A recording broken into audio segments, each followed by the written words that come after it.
বিএনপির বহিষ্কৃত নেতা, দলচ্যুত নেতা, যিনি নিজেই স্বঘোষিত নেতা আপনার প্রার্থী হয়েছেন, সভা সমাবেশে আমাদের নামে নানান ধরনের কুরুচিপূর্ণ বক্তব্য দিয়ে বেড়াচ্ছেন, মাঠকে উত্তপ্ত করার চেষ্টা করছেন। ঢাকা থেকে সহকারী বিভিন্ন জায়গা থেকে সন্ত্রাসীদেরকে এনে এলাকার মানুষকে হুমকি দামকি দেওয়াচ্ছেন। আগামীকালকে থেকে নির্বাচনী প্রচারণা শুরু হচ্ছে এবং এই নির্বাচন বাংলাদেশের মানুষের কাছে একটি বহুল প্রত্যাশিত নির্বাচন। বিগত নির্বাচনগুলোতে যেখানে জনগণ ভোট দিতে পারে নাই, জনগণের ভোট ছাড়াই অনেকে ভোট কেন্দ্র দখল করে কারচুপি করে জনপ্রতিনিধি হয়েছেন, যার ফলেই বাংলাদেশ একটা সংকটে পতিত হয়েছিল। তো আজকের এই যে পরিবর্তিত বাংলাদেশ, এই বাংলাদেশে দাঁড়িয়ে দলমত নির্বিশেষে সকলকে নিয়ে আমরা যে আগামীতে একটা নতুন বাংলাদেশ বিনির্মাণের কথা বলছি, আগামীর জাতীয় নির্বাচন সেই নতুন বাংলাদেশ বিনির্মাণের পথে একটি গুরুত্বপূর্ণ ভূমিকা রাখবে। আমরা সংসদ সদস্য নির্বাচিত হতে পারলে আমাদের প্রধানতম কাজ হবে মুক্তিযুদ্ধের স্পিরিটের আলোকে, জুলাইয়ের আকাঙ্ক্ষার আলোকে আগামীর নতুন বাংলাদেশ বিনির্মাণ করা, যেখানে দল মত নির্বিশেষে প্রত্যেকটি মানুষ এবং নাগরিক যেন নিরাপদ থাকে, তারা যেন অধিকার এবং মর্যাদা নিয়ে বাস করতে পারে। বিশেষ করে আমি যেই আসন থেকে সংসদ সদস্য প্রার্থী হয়েছি, গলাচিপা, দশমিনা, পটুয়াখালী 3, এটি একেবারেই অনুন্নত এবং পিছিয়ে পড়া একটি চরাঞ্চল, দুর্গম এলাকা।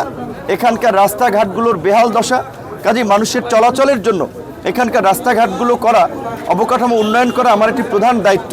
এই অঞ্চলে বিশেষ করে দীর্ঘদিন ধরে আমরা রাজনৈতিক হানাহানি, সংঘাত, সহিংসতা দেখে আসছি। তরুণ প্রজন্মের মানুষ হিসেবে লাশের বদলে লাশ, রক্তের বদলে রক্ত, হামলার বদলে হামলা, এই সংঘাত সহিংসতাপূর্ণ পরিস্থিতি থেকে আমরা সমাজ এবং রাষ্ট্রকে বের করে আনতে চাই। গলাচিপা, দশমিনা দিয়ে আমরা সেটি সূচনা করতে চাই এবং আগামীতে দলমত নির্বিশেষে সকলকে নিয়ে আমরা এলাকার উন্নয়নে, এলাকার শান্তি শৃঙ্খলা রক্ষায় আমরা কাজ করব।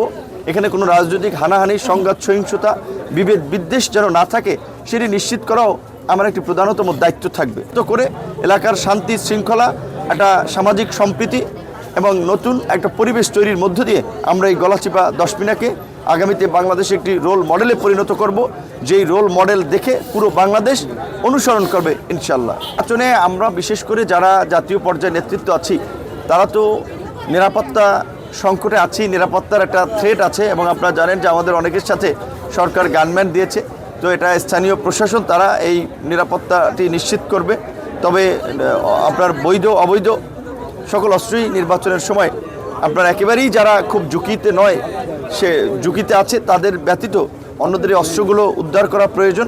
বিশেষ করে আমার এলাকায় আপনারা লক্ষ্য করেছেন, বিএনপির বহিষ্কৃত নেতা, দলচ্যুত নেতা, যিনি নিজেই স্বঘোষিত নেতা আপনার প্রার্থী হয়েছেন, সভা সমাবেশে আমাদের নামে নানান ধরনের কুরুচিপূর্ণ বক্তব্য দিয়ে বেড়াচ্ছেন, মাঠকে উত্তপ্ত করার চেষ্টা করছেন।